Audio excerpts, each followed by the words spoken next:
Imagine if Mitch McConnell, who's 84, imagine he had aged out at 70. Eric Garland is sitting on the Supreme Court right now, if that happens. Right? We have a different Supreme Court if Mitch McConnell is not there.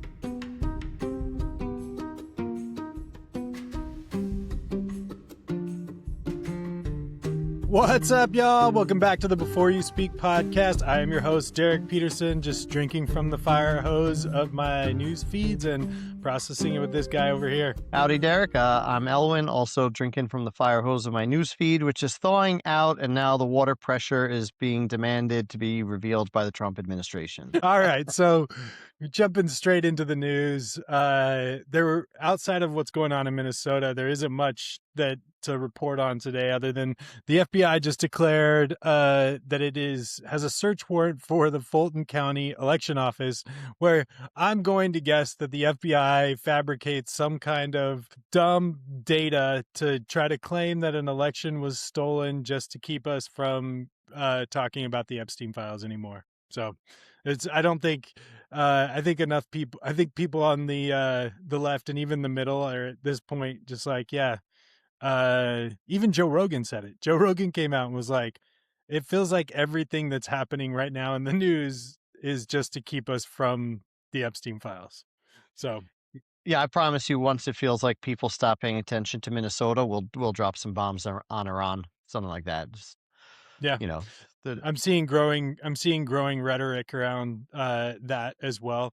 That are, we'll pick another country like, Cuba or some poor South American country that we just decide, hey, it's time for a regime change. We'll do this Madagascar. We'll keep people angry enough for like 2 weeks to, keep Epstein's name. And then did you see the TikTok stuff too? That's pretty crazy. The TikTok is, I don't know how true it is because I don't log into TikTok very often, but a lot of people are saying you cannot post anything with the word Epstein in it, or it's getting essentially blocked.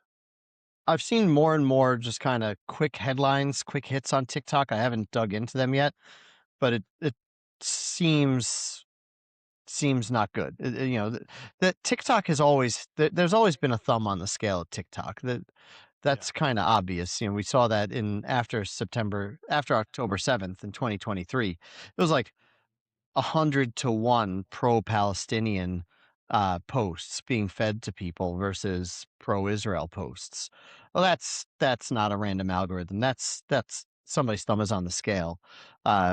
So that bears watching. It's funny. We have a list of topics that we might want to hit for upcoming episodes. I feel like they've got a list of countries and distractions to get to before Epstein. The best part is they probably just have it in an Apple Note too on somebody's phone. So it's in a Signal chat. It's an unprotected Signal chat. Not even in a Signal chat. Dude, Pete Hegseth has got it on his Apple Notes. Like, he maybe even saved it as a screensaver. So if he leaves his phone down at the gym and somebody touches the screen, they're like, "What is? Oh shit! What is that?" Go on Kalshi and make a bet. Bombing Madagascar? Didn't see.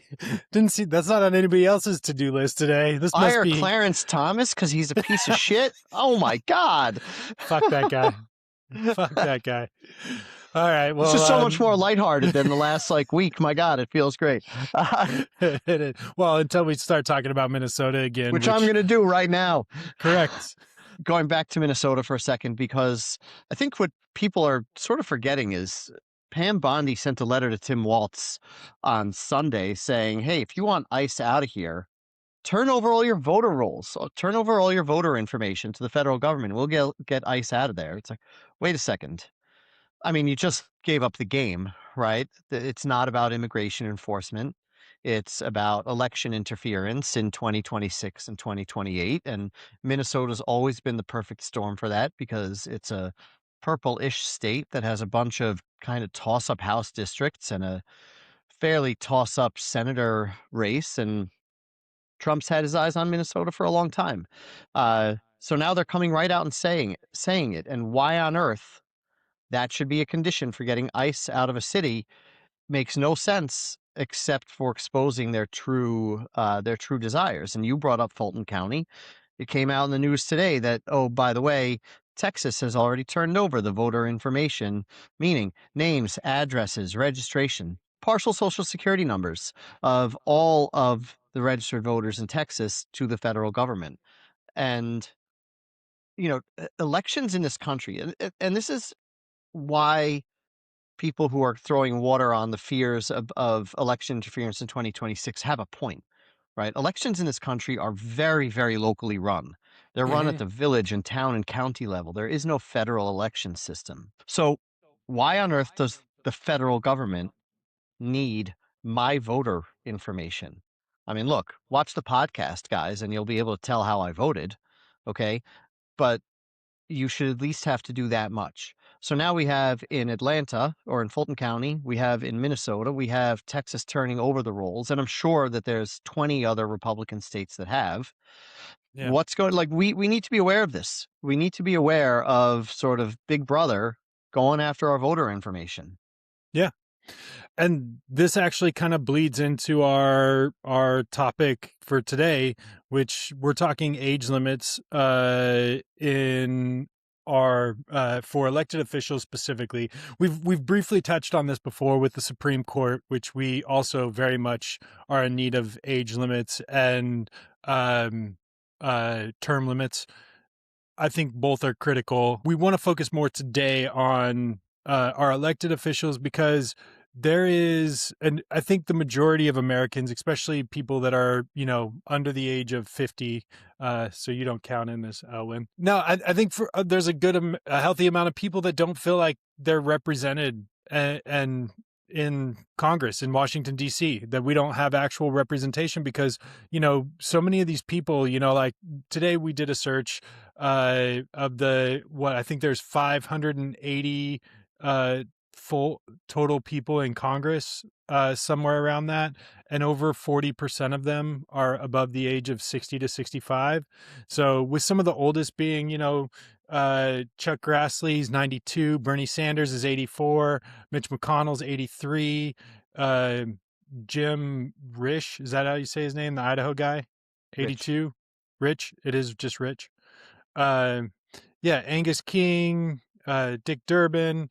Uh, so many of these guys are over 80. Like, dude, how like we're facing something in our country that's relatively unique in that younger generations are not experiencing the success in their late 20s and 30s that their parents did. They're not outperforming their parents at those age, making more money.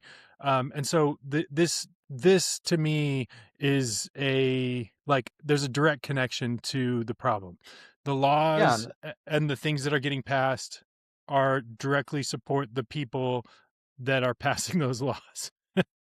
yeah, and I didn't look up like popular opinion on age limits or term limits. They're related, but they're not the same. Uh, but this really should not be controversial, honestly. As we lay out the scope of the problem here, it should be very apparent to anybody, not just the age of the people that you just outlined, but Dianne Feinstein, before she died in office at 91 years old, or I think 94, she missed something like 91 votes in her last year. There's a Republican woman, I forget who it is. She didn't show up for a year. We had 4 House Democrats die in office in 2025.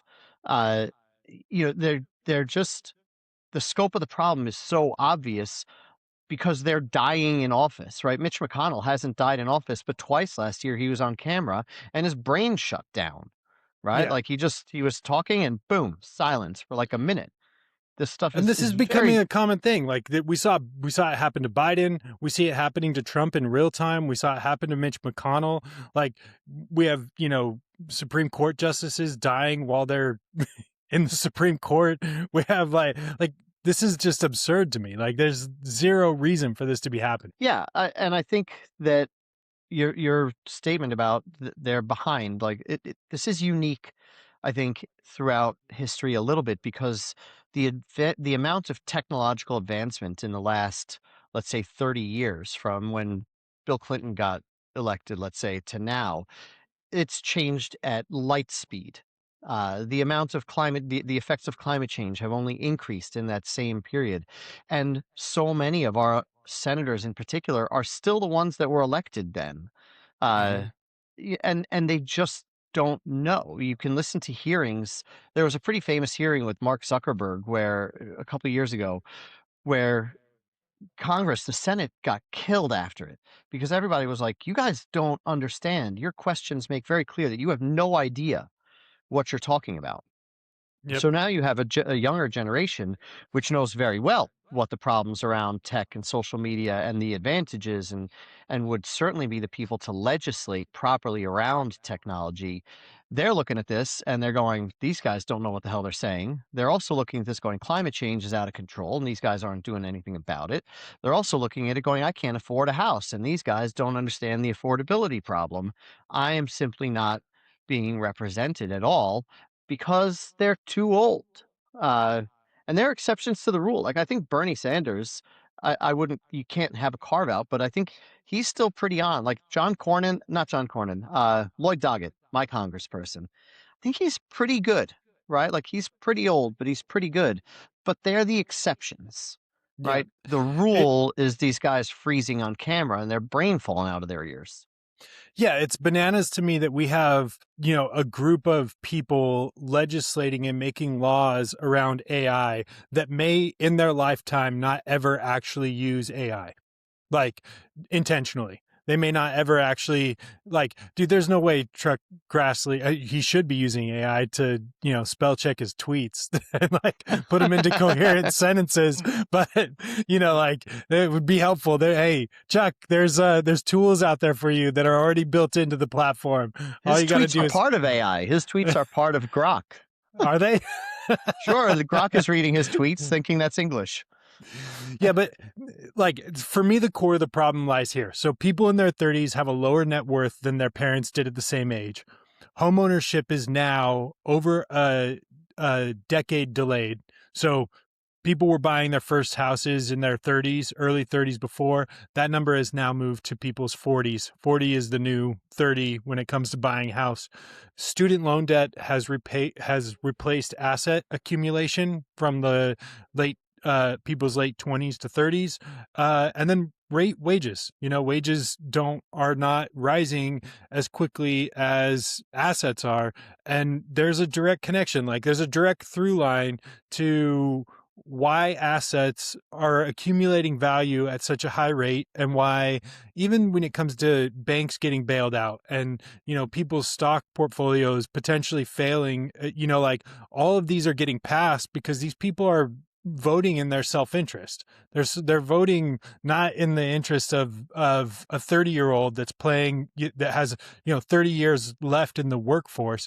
They still have money in the stock market and they don't want to lose it. And these bailouts help all of them. There is a age problem in our political system. And it's evidently clear based on just the enormous wealth disparagement or gap between the younger generation now and the older. It is increasingly harder to purchase assets and hold assets for a longer period of time now than it was for our parents and their parents' generation to do so. Yeah, I think, I would I'll come down slightly different, but I think every point you're making there is spot on. Like I don't know, I think we can't always mix correlation and causation. So I don't know if the age of the our elected representatives is the reason why all that's happened, but I certainly think it affects their ability to understand the scope of the problem. Because, Fair when I point. was, I'm 51 years old. I went to college. I graduated in 1996. I went to state school. I paid $8,000 a year to go to state school. It was not hard to go to college, right? It was hard to go to Harvard, sure. But there were colleges that you could go to. There were colleges that you could take a reasonable amount of student loans if you needed them to afford. It was a reasonable target for parents to save for their kids so they wouldn't have to take out student loans. And, you could then get that sort of first step up on that track to getting the higher paying job, to getting your first home a little earlier. Home prices, of course, were lower, and all that has changed. And if you're right, I'm 51, so I could easily be, I'd be a young representative in the House of Representatives, right? So I have to listen. Yeah, I have a very different take on it, on what my ability would be now than what it was then. But I have to listen to what's going on below me on the age scale, right? To understand. And that's really hard for people to do. And it's especially hard for policymakers to do because they have two things that are really governing them: their own experience and the lobby money. Right. And the young Yep. people screaming that they can't afford a house are not their own experience and they're not lobbyists' money. Yep. So you get this kind of compounding effect of the gap that you're describing is wider and wider and wider, and everybody that can make a policy change that would help that is on the wrong side of the gap. Uh, and that's a real problem. And look, age limits don't magically make everybody younger. A 65-year-old senator is still not going to really understand the scope of the problem. But what it does is it gets the oldest people out and it would shift that average age down. Yeah. And that's important because there's younger people waiting to fill Yeah. the shoes here. Well, and we've talked about this a little bit before. I have my theories on this, and I think you might actually disagree with me on some of this stuff. But you know, when we've discussed this before, age limits and term limits are the initial, like, can be the initial kind of step in the right direction on a lot of this stuff. But ultimately, I think that if we want to see real change, that politics has become such a divisive game. Like, it's changed so much over the last 10 to 15 years before. Like, we were talking about this yesterday. Like, I've had multiple people reach out since a few of our clips have gotten more attention on Instagram, and they're like, "Hey, do you sure you want to be talking politics on the internet right now?" And my response to that is like, yeah.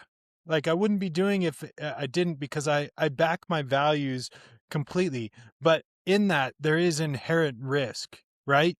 There is inherent in risk. Like, there could be a hit to my business if somebody disagrees with something I say. There could be people that decide not to use me as their real estate agent. There could be people that post negative comments in public forums. Like, all of this is a risk. And so when you're actually, and this is the least risky of the political forums, right? We're just being gas bags, or want to be gas bags at the moment.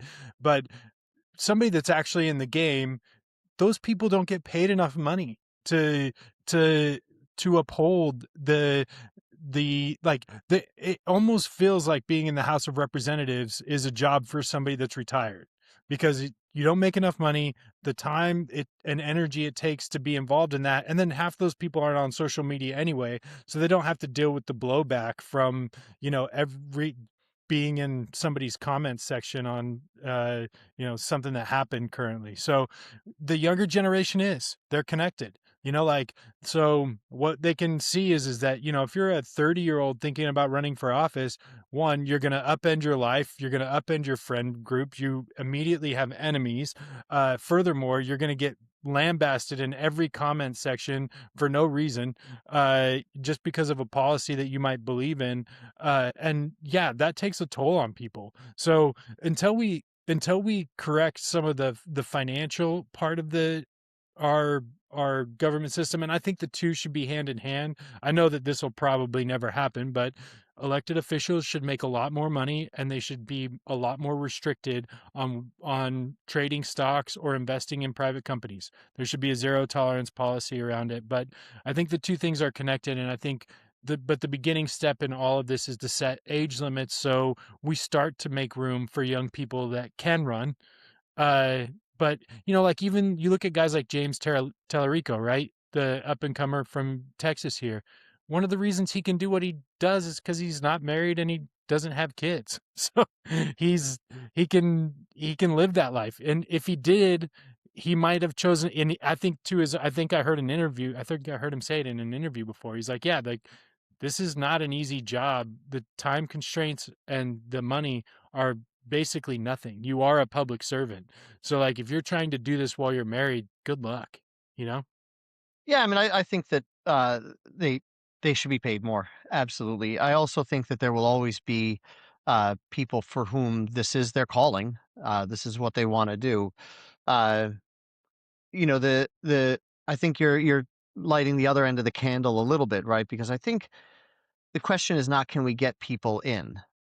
The question is when do we get them out, right? And Yeah, ironically, you'd think that the amount of money that if you've been in the Senate for 30 years, right? If you if you got into the Senate when you're 42 years old and you get out when you're, 66 years old, there's money waiting for you. You're not going to have to go very far. People are going to just throw money at you because of yeah, your experience and proximity to power.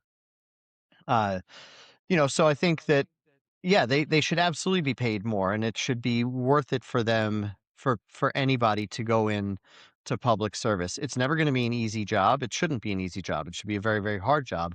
But the money thing, paying them more is about them. The age limits is about us, right? The age limits is about are they able to better represent are our representatives in touch with us? yeah, This idea that uh people get so cloistered. Supreme Court, like that's a classic place for this argument. Like, does the law change or does the Constitution change or does it stay the same? Well, the world changes. There's no argument there, right? And yeah, if you don't have a system that allows the government to react to those changes, then we're going to get some problems. We're going to get a government that's out of touch with what's going on actually for the people, and that's how empires fall, right? That's Maria. That's Eva Peron saying "Let them eat cake," or Marie Antoinette saying "Let them eat cake," right? Talking about poor people, just eat porridge, basically. That's how shit goes really, really bad when people feel like their electeds aren't listening to them anymore. It's why Congress's approval rating is like 18%. It's why if the Democrats cave on this funding bill for tomorrow, their approval rating is going to be like 1. yeah, Uh, because people are screaming for them to be heard. And the older you get, the more your world shifts to the halls of power and less from Main Street, the less you're able to hear that. And age limits are one really easy way to make sure that at the very least the people have adequate hearing capability. Their hearing hasn't actually gone. They're just not listening. yeah. Well, I mean, dude, how many times have we talked about Chuck Schumer on here? Like, and just, I'm going to send a strongly worded letter or just caving at every corner and playing the politics game. And I'm like, dude, that is somebody that's been in the system for way too long and has no idea, has no pulse on what's going on in the real world. And Yeah. this has been the downfall of the Democrats. The one thing that I will give Republicans credit for is that they there is a fight to be in charge of the Republican Party, and the one thing that they do is they get their messaging aligned rather quickly. Like, look at what happened with the Alex Preddy. Like, he's within moments. Kristi Noem and Bovino and Cash Patel and half of Fox News were clamoring off the exact same talking points. You can go back and forth. And the thing that the left doesn't have is they do not connect on and to be honest, I think that the divide on how to handle a lot of these policies may be the actual reason is because there's just not a consensus on what we should be doing, whereas MAGA kind of runs the Republican Party now, so anything they say goes. But in this instance, like, yeah, like there needs to be I personally don't feel like there is anybody that represents my interests in our political system at the moment. I have not heard one person come out and say the things that I really want them to say, which is we are going to prosecute anybody that's committed crimes. We're going to create age limits. We are going to try to get big donors out of politics. We're going to try to overturn Citizens United. We're going to set term limits for the Supreme Court. We're going to like actually go in and try to fix the fucking system. Like actually like, and these aren't crazy things. Like these are things that can be done that somebody could actually go in and do. Like Yeah, I this think is that it's not beyond that this isn't beyond like the I'm not like, my idea of bringing down Chat GPT. This isn't that big. The the irony is like the guy that comes closest to all that is Bernie Sanders, right? But Chuck Schumer is, the I don't look at the age limit question in quite the same way, and I'm for age limits. Because I think that an older guy can represent me. That nobody is going to represent 100% of what I think, and anybody that's looking for For that, sure. it needs to reset their own calibration. So it's okay. What are my values? Right now at this moment in time, how hard are they fighting? Right, and then as we get closer to 2028, like, okay, are we going to prosecute people? What sort of structural changes are we going to make? And that can be someone who's 63, it doesn't matter to me. There are a few out there. The age thing comes in, and why Chuck Schumer is really the perfect example, because he's not infirm, right? He's not missing votes, he's not sick, he doesn't appear to be about to die, right? But he has no idea where the base of his party is, because he's just too old and he's been in Washington for just too long, right? So he thinks that sending strongly worded letters still works. And he fails to recognize that every 38-year-old out there is like, what the fuck is a letter going to do? Yeah. Right? How's a letter going to help me pay my rent? Shut up with your fucking letters. Go do something. Right? And he's saying, well, I'm really upset about Renee Good and all these older Democrats who, caved in the last shutdown, who are like, well, we won the election and there's too much risk. And no, no, no. This is about lowering the cost of health insurance. This is about getting our subsidies, our Obamacare subsidies back in place. This isn't about going along to get along. This isn't about the next fight. It's about this fight. And Schumer simply is too old. He's either lost the will, if he ever had it, or he doesn't understand that people don't give a crap about the institutional norms anymore. And I do think that's a big deal. That That's point about, that is the deal right there. People don't yeah, give a crap about the institute. You nailed it right there, which is exactly where my head was at. Because, dude, like, I want to hear somebody come out and be like, dude, we are going to audit every defense contract, and we are going to cut costs around. We are going to change how the federal government gives money. Dude, if we're giving money to research for drug companies, then those drug companies are now required to, charge virtually nothing for the product because the taxpayers funded it. Like, dude, like, none of this stuff is crazy rocket science, but the money is all there. The money is this is where the distrust comes with the older generation in Congress and the people that have been there forever. Is you have been doing this for so long and nothing has changed. Like, you have been doing this for so long and our defense budget has ballooned to astronomical highs, and we don't ever see, like, sure, like, dude, you could claim right now that we have the strongest military in the world and that we could blow up anybody from a dime from we have no evidence of that.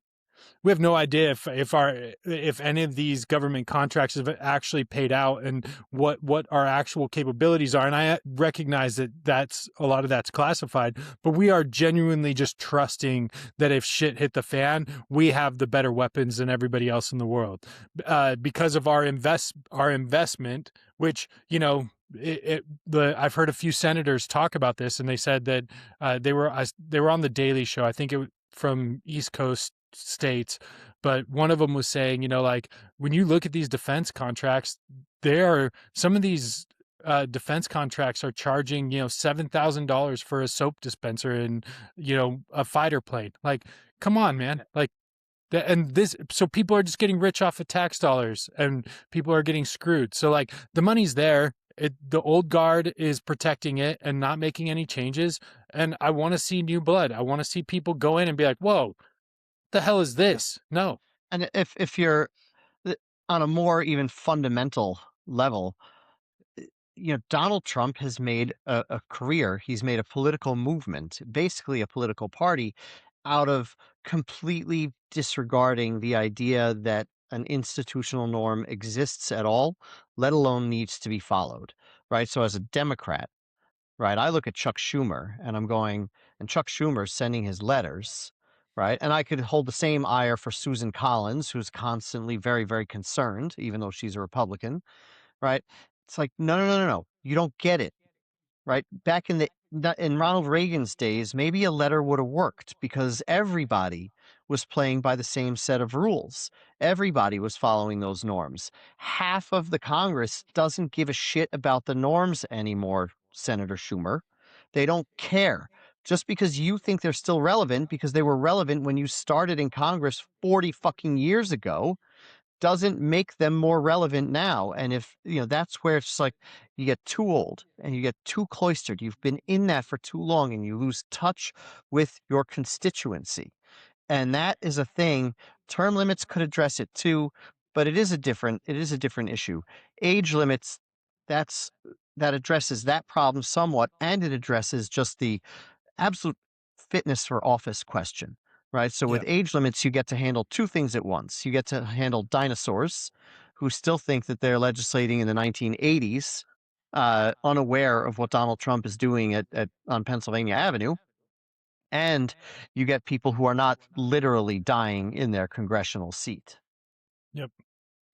Yeah. This is, and how much of a breath of fresh air? I mean, this is one of the reasons I think people are so attracted to Mamdani, right? Like, young guy comes in, he's got the pulse of the city, he's speaking a language that people understand and talking about things that are relevant to our generation, like to the younger people that are struggling to find jobs right now, trying to find purpose in life. Like, this is the other thing, like, as much as we want to like crap on, the job market, there's other issues at play. Like, I know for me as a man, I get a lot of my value from my work ethic and my ability to work. I've taken a lot of pride in that over my life, being able to outwork other people on specific things. And I think the generation behind us is struggling to find footing in that, to finding footing and taking pride in work because the opportunities aren't there. We're living in a world where technology is taking over a lot of the things that we had to do manually before, and we're in this period where, and maybe it's everybody goes back to manual labor jobs at some point, and that might actually be a healthy thing for people's mental health if they can make enough money in those manual labor jobs to live. But yeah, like, I mean, we're experiencing things on like a number of levels right now that I just don't think older generations understand. They don't understand that like, as a young man at this moment of time, the opportunities presented to you are not the same opportunities, and the potholes, the stumbling blocks are, vastly like deeper and closer together than ever before. You know, Yeah, I Gambling, wonder if I, pornography, like everything that keeps people in a state of like motionlessness or stuck, stagnant, all those things are at your fingertips on a phone, you know? yeah, gambling is an interesting one because you know, the problem there is so clear and it is such a generational gap because it's so prevalent and easy to do on your phones. It'd be an interesting thought experiment or It's also the experiment in highest general. rate of suicide, Yeah. cause for Yeah, suicide. and it's all negative, right? Everything associated with Yeah. more gambling is negative. Yeah. But it'd be really interesting if there were, let's say the Democrats had an age limit, and I'm going to throw 70. My number is going to be if you have to be younger than 70 years old to run for office, which would That's make just self-preservation, Elwyn. sure. You're trying to leave some room in there for yourself. I've, I've got 18 and a half years for us to build this podcast and for me to become a senator. Uh, at which point I will take everybody's money. Um, And and you just have to commit to making me one of your like advisors. you're in. You can You got it. 1099 me. That's fine. You can sit on my meetings with OpenAI. Uh, the Perfect. but no, if the Democratic Party had this rule in place, right? How much different would it look? How much more responsive would it be to its constituents already, just by nature of the fact that we wouldn't have been fighting to get Pelosi to step down. And look, I think Pelosi's had an incredible career and been a great Democrat, right? But she should have stepped down 6 years ago. It's Uh, debatable. She's got such a tarnish on her name with younger generations. Most people will never know a thing that she did other than, make herself worth like $200 million yeah, from. and I mean, in if you follow the Democratic Party, the only person Trump feared in his first term was Pelosi, the Oh, only interesting. one. Yeah, she had that party, she had that house locked in. There was 0 dissent, 100% following her lead. Like, she was an un she there's a lot to shit on her about. Like, look, I'm not lionizing It's Pelosi. because she had the money to blackmail all of them. Yeah. But, like, if, AOC came to power by defeating a guy who was, like, the 4th most powerful Democrat nationwide, a guy named Joe Crowley, And right? I love And AOC, her by the way. Yeah, no, and she's the avatar here for this, right? Which is Yeah. that's the kind of young blood where if you say, "Hey, this guy's out. He's 69 years old at the start of his term. He can't run again in the House because he's gonna be 71." Now you have not just a 1 year, you've probably had a 3-year sort of informal primary for young talent to get out there and, you know, put their message out, see what works, see what doesn't work, win, lose, right? It happened now in a city council seat in New York, where there's a progressive, very very much like Mamdani, uh, and the Democratic Socialists of America were asked Mamdani to endorse him, and he said no. I think he's running for a House seat. I think he's actually primarying Hakeem Jeffries. Uh, and he said no, and they were like, "What the fuck, man? This is the guy. This is our guy." And he was like, I've known of him for 6 months. He has no track record. Who is he? I Yeah. can't I can't I can't weigh in on him yet." So if you know that somebody's aging out, now you have a whole minor league system that can Yeah. play itself out and start to throw their hat in the ring and get self-selected out, and you have this much much better talent selection process in the years leading up to somebody, because you know that that seat is going to be open, and you don't Yep. have to take down a guy that has all this, or gal that has all this seniority. I think there's so much good that can come of this. And the only bad that really comes of it is seniority in committees. That's a thing that matters. Okay. But that can be rebuilt, and their own self interest, Yeah. which that's not a bad, it is to them, but it's not to me. I was just say, yeah, their self interest, it feels like, is the more of the driving force. Because look, dude, all of these people, it's like you said, if you have any, honestly, you could even be one term and probably still walk out of there and do incredibly well for yourself in the private sector afterwards. Um, but like I don't agree with everything AOC says, and I don't agree with everything Mamdani says, but I like their passion. I like their knowledge, their fire for politics and change. And that's what we're missing. Yeah. We're missing so much of that in what's going on, because dude, like, when the leaders of our party are so old that you have zero connection with, and dude, we're also trying to build out a party, like subscribing to the left. If I'm going full all in, then I'm trying to build out a future of the party. Like, I want to make sure that people understand and connect with my messaging. And there's no way in hell Chuck Schumer and Hakeem Jeffries, Yeah. dude, like, there's not an iota of me that wants to listen to either of them talk at all ever.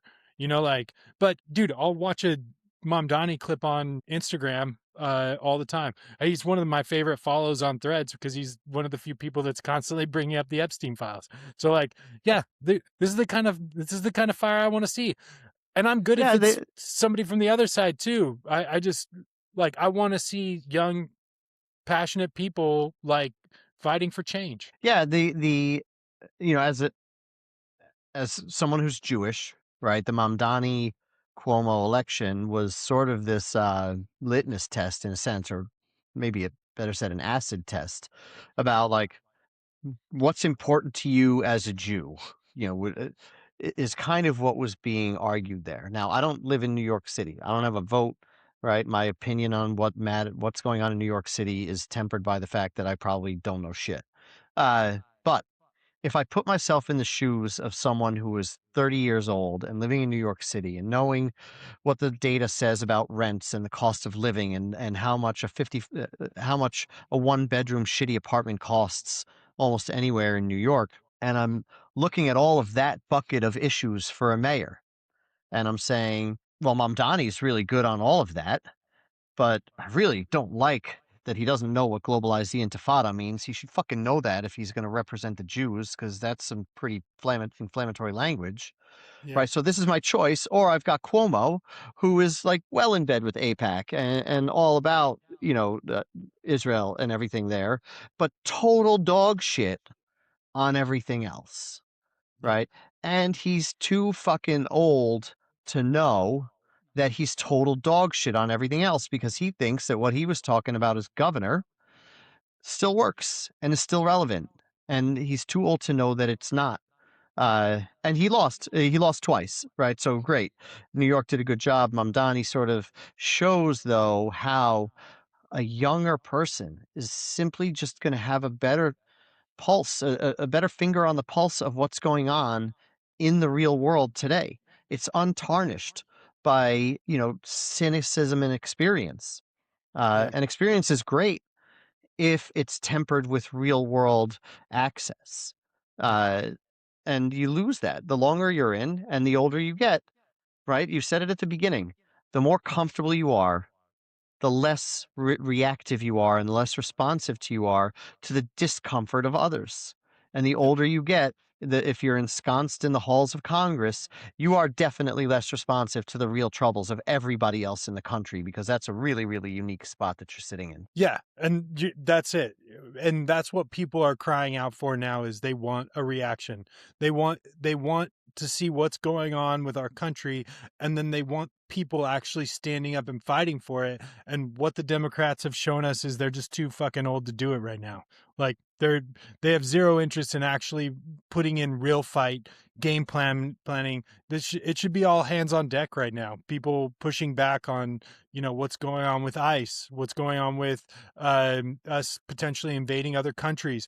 Like if I was working in Congress or the Senate right now, I am devising every plan I can possibly come up with to create like, dude, we were even thinking about it. Like, I'm going back to yesterday when I was talking about, dude, I listening to Scott Galloway talking a podcast, and he brings up, dude, if we go after, look, clearly the administration is not listening to anybody but CEOs that go in and basically beg for Trump to give them what they want, and they present him a gold bar or a participation trophy or some shit, and then they get what they want from him, right? And so immediately in my head, I'm like, oh, okay, so then we go after businesses and businesses that are directly tied to the Trump administration and that need his help. And as if the public actually surrounded that concept and was like, for example, ChatGPT right now is a subscription based model. They don't run ads. And so, they're on average, I think like a $4 billion a year revenue. So almost all of their money right now is tied up in private investors. There's a list of those private investors. A lot of those private investors are also big companies that have put in tens of billions, if not hundreds of billions of dollars into this company. If ChatGPT loses a significant subscriber base, that automatically puts that company on ice a little bit. And all of the companies connected to it now have a vested interest in potentially talking to our elected officials about fixing some stuff. There there are other ways to do all of this. And this is what I'm saying is like, this shouldn't be coming from my mind. And this shouldn't be things that like, I want to hear our politicians game planning like this. I want to hear them going for the jugular. I want to hear them figuring out how they can leverage every ounce of power they can have to get things back on track. to get masked men out of our cities shooting people, and to make sure that we have, we're not invading other countries, and that there is accountability for corruption and all the other crap that's going on in our country right now. To be honest, like, I would love to not feel like we needed to do a daily podcast because the news was so boring. That'd be freaking awesome. Yeah. But we're ramping up instead, you know? Yep. No, I think, when it comes to something like age limits and power, right? I'll take one from each side here. Imagine if Mitch McConnell, who's what, 84? Imagine he had aged out at 70. Eric Garland is sitting on the Supreme Court right now, if that happens, right? We have a different Supreme Court if Mitch McConnell is not there in 2016 or 2015. Okay, there's no question about that. Imagine if Nancy Pelosi had aged out, Republicans, and she wasn't there to fight Trump for his whole first term, right? Imagine how much more you could have gotten through. What if John McCain had aged out and he wasn't there to go thumbs down on the healthcare repeal, right? You can go through and look, some of those things I like, some of them I don't like, but there's no question that there would be radically different. We would have a radically different state of affairs right now if we had different people because age limits had moved some folks out, right? Yeah, And for every argument that says, well, Pelosi's experience is what stopped Trump, like, yeah, you're right. Trump would have been worse without Nancy Pelosi. But we would have had Merrick Garland, right? And all I have to do is go back a year or two and find an example that helps us. So this really should be something where everybody is at least listening and at least thinking like, no, this doesn't benefit one party or the other. It benefits us. It yeah. benefits the constituents. It benefits the citizens who, again, average age 39, average age of a congressperson 59, average age of a senator 65. It benefits us. And we have to fight for that. Agreed. And the man, I think we can kind of wrap our conversation around this there, because I'm going to start saying the same things over and over again. Who are we telling to shut the fuck up today, Elwyn? The fucking NRA. Oh wow, that's a pivot from the last few days. I thought you were going to be pretty stoked about their take on the No, eat on, shit, NRA. And yes, NRA, you are allowed to speak.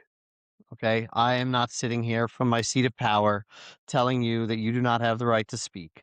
What I am telling you is that you have a very specific mission and you have a in your case in particular, a very, very specific history of advocacy in one area.